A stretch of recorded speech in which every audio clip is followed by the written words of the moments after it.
Sunday বলে কথা, বেরিয়ে তো পড়তেই হবে। তো যাই হোক, গাড়ি নিয়ে বেরিয়ে পড়লাম একটি অফবিট ডেস্টিনেশনে।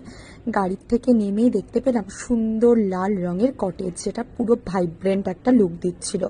আর তারপর কিছুটা গিয়েই দেখলাম সারি সারি পাইন গাছ। সূর্যের আলোটা যখন পাইন গাছের উপরে এসে পড়ছিল, সত্যি আলাদাই লাগছিল। আর এত পাইন গাছ থাকায় পরিবেশটা প্রচণ্ড রকম ঠান্ডা ছিল। এমনিতেই পাহাড়ে এসেছি, ঠান্ডা তো হবেই। ভীষণভাবে উপভোগ করে অবশেষে ভাবলাম না, এবার বেরোনো যাক পাইন গাছের জঙ্গল থেকে। তো বেরিয়ে চলে গেলাম আবার সেই ভিউ পয়েন্টে। তো সেটা একটা ন্যাশনাল পার্কের আন্ডারে পড়ে। আমরা ওখানে ব্রেকফাস্ট করবো ভেবেছিলাম, বাট সেটা আর হলো না, বন্ধ ছিল বলে। অবশেষে বেরিয়ে এসে উপভোগ করলাম সুন্দর কুয়াশা মাখা ঠান্ডা ঠান্ডা পরিবেশ। নিজেকে আর রেজিস্ট করতে পারলাম না এই সবুজ ঘাসগুলো দেখে।